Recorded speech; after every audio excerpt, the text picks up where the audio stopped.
Anak-anakku sekalian, kalian simak, kalian perhatikan pada ayat ke-42. Allah Subhanahu wa taala berfirman, "Fabi ayyi ala'i rabbikuma tukadziban." Maka nikmat Tuhanmu yang mana yang hendak kamu dustakan? Ini Allah Subhanahu wa taala mengulang dan memperingatkan kita akan betapa banyaknya nikmat-nikmat yang Allah Subhanahu wa taala telah curahkan, telah berikan kepada kita semua. Agar kita tidak menjadi hamba-hamba yang durhaka, agar kita tidak menjadi hamba-hamba yang lupa akan nikmat-nikmat Allah. Maka Allah Subhanahu wa taala ingatkan kita bahwa Dia telah memberikan nikmat kepada kita yang luar biasa banyaknya, sehingga kita tidak akan pernah sanggup untuk menghitungnya. Kemudian Allah Subhanahu wa taala melanjutkan pada ayat ke-43. Hadhihi jahannamul lati yukadzibu bihal mujrimun. Hadhihi jahannam. Inilah neraka jahannam. Allati yukadzibu bihal mujrimun, yang didustakan oleh orang-orang yang berdosa, oleh orang-orang yang durhaka kepada Allah Subhanahu wa taala.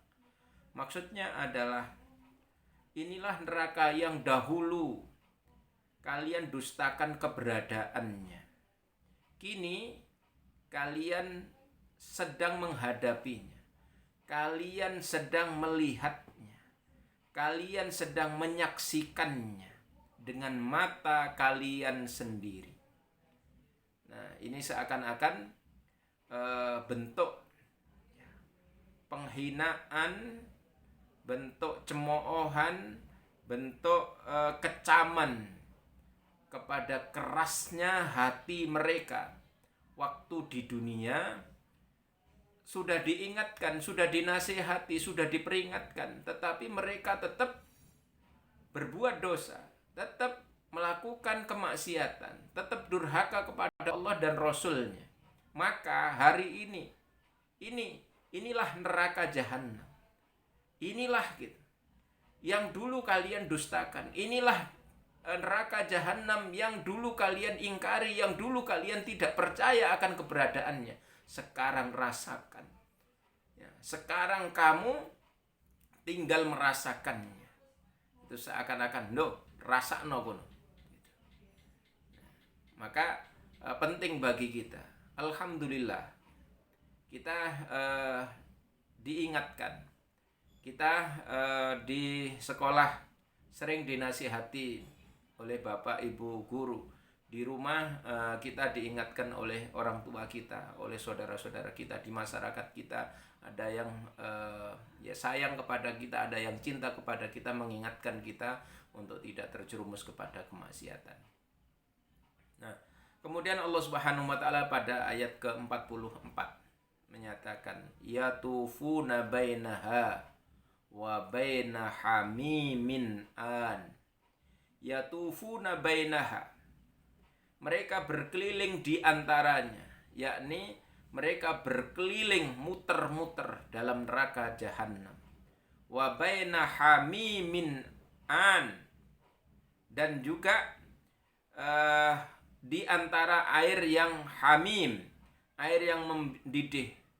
Anin itu menunjukkan sesuatu yang mencapai titik didih yang puncak. Jadi ini gambaran Allah Subhanahu wa taala kepada kita bagaimana siksa, bagaimana azab yang Allah Subhanahu wa taala berikan kepada mereka yang durhaka, mereka yang berbuat dosa, mereka yang melakukan kemaksiatan, ingkar ya kepada perintah-perintah Allah, melanggar apa yang dilarang oleh Allah.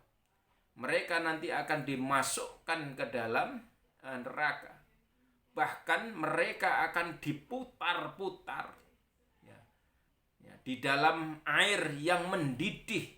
Dalam satu riwayat mereka akan diputar-putar, dipegang kaki dan ubun-ubunnya oleh malaikat, kemudian dilemparkan ke dalam air yang mendidih. Saking panasnya, saking mendidihnya, sehingga air tersebut menjadikan daging yang melekat pada tubuh mereka itu merotoli, hancur lebur, terpisah dengan tulangnya. Mata mereka lepas, daging-daging mereka merotoli semua. Saking panasnya. Anin itu panas mendidih yang panasnya tidak tertahankan. Dalam riwayat yang lain dinyatakan bahwasanya mereka itu diberi minum hamimin. Mereka itu diberi minum dari air yang mendidih. Jadi dalam surat Al-Ghasyiyah ayat ke-5 itu dinyatakan bahwasanya tusqa min ainin aniyah. Tusqa diberi minum dengan air. Min ainin, dari sumber, aniyah, yang sangat-sangat panas. Saking panasnya itu saking panasnya, saking mendidihnya, sehingga orang ketika diberi minum itu, maka seluruh apa yang ada di dalam isi perutnya, isi tubuhnya itu hancur lebur. Seperti orang yang diberi minum air cairan tembaga. Tembaga yang sudah mencair kemudian diminumkan, apa yang terjadi? Seluruh apa yang ada di dalam, mulai dari mulutnya sampai masuk ke kerongkongannya, seluruh tubuhnya kemudian hancur lebur. Masya Allah, na'udzubillah min dzalik. Begitu dahsyat, begitu mengerikan siksa di neraka jahanam. Anak-anakku sekalian yang dimuliakan oleh Allah Subhanahu wa taala. Allah Subhanahu wa taala menceritakan ini kepada kita, di mana Allah Subhanahu wa taala memberi gambaran betapa berat, betapa dahsyat, betapa mengerikan, betapa memilukan siksa penderitaan yang dialami oleh orang-orang yang melakukan dosa, kemaksiatan, kedurhakaan kepada Allah dan Rasul-Nya. Sebaliknya, Allah Subhanahu wa taala memberikan nikmat yang luar biasa, keindahan, kenyamanan, kebahagiaan bagi orang-orang yang bertakwa kepada Allah, bagi mereka yang tunduk patuh terhadap perintah Allah, menjauhi larangannya Allah. Sebagai bentuk kasih sayang Allah, keridhaan Allah kepada mereka yang bertakwa kepada Allah Subhanahu wa taala. Maka ini adalah nikmat yang besar dari Allah. Yakni nikmat berupa nasihat, nikmat berupa peringatan kepada kita. Jangan sampai kemudian kita ini terjerumus kepada tindak kemaksiatan, tindak kemusyrikan, menyekutukan Allah. Maka Allah Subhanahu wa taala menegaskan kemudian di ayat ke-45, fabi ayyi ala'i rabbikuma tukadziban. Maka nikmat Tuhanmu yang mana yang kamu dustakan. Maksudnya adalah nikmat peringatan dari Allah akan siksa azab yang ditimpahkan oleh Allah kepada orang-orang yang durhaka, kepada orang-orang yang berbuat dosa. Di samping Allah Subhanahu wa taala memberikan, mengingatkan kepada kita akan nikmat-nikmat hamba Allah yang bertakwa, yang tunduk patuh kepadanya. Maka nikmat mana lagi dari Allah Subhanahu wa taala yang akan kita dustakan? Ini adalah luar biasa. Saking cintanya, saking sayangnya Allah kepada hamba-hambanya, sehingga Allah memberi peringatan kita kepada hal tersebut, yakni berupa siksa dan kebahagiaan, siksa di neraka dan kebahagiaan di surga. Kemudian pada ayat ke-46 Allah Subhanahu wa taala berfirman, waliman khafa maqama rabbih jannatan. Waliman khafa, dan bagi orang-orang yang takut maqama rabbih,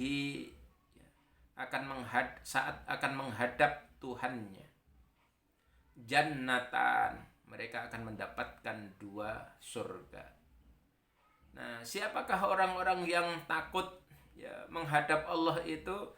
Di dalam surat An-Nazi'at ayat ke-40 Allah Subhanahu wa taala menjelaskan, yakni orang-orang yang wanahan nafsa anil hawa. Orang-orang yang mampu menahan diri, menahan nafsu syahwatnya. Wanahan nafsa anil hawa. Jadi mereka orang-orang yang mampu menahan diri dari keinginan hawa nafsunya. Karena mereka yang namanya manusia kan punya nafsu, punya keinginan, ingin ini, ingin itu. Tetapi karena takutnya dia kepada Allah Subhanahu wa taala, takut akan siksa Allah, takut kalau Allah nggak ridho, maka mereka kemudian menahan dirinya dari memperturutkan nafsunya. Melihat wanita cantik, kepingin, siapa yang nggak kepingin bagi seorang laki-laki normal.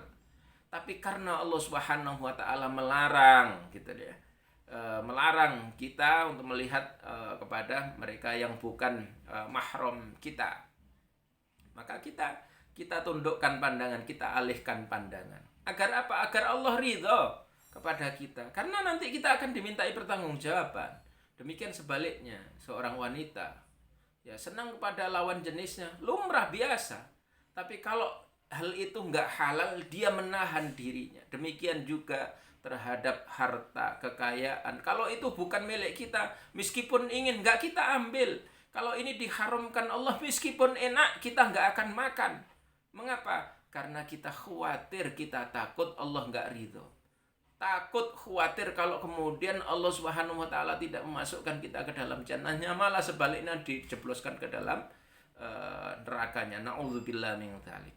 Maka anak-anakku sekalian, semoga peringatan ini, peringatan dari Allah Subhanahu wa taala ini menyadarkan kepada kita bahwa begitu luar biasa nikmat Allah kepada kita. Allah sudah wanti-wanti biar kita tidak masuk nerakanya Allah. Allah beri peringatan biar kita ada keinginan kuat untuk mendapatkan ridho dan surganya Allah, maka Allah Subhanahu wa taala kemudian beri kabar tentang nikmat-nikmat yang ada di dalamnya. Wallahu a'lam bishawab. Mudah-mudahan Allah Subhanahu wa taala senantiasa membimbing kita, menjaga kita sehingga kita terjauhkan dari perbuatan maksiat dan dosa. Demikian, wassalamualaikum warahmatullahi wabarakatuh.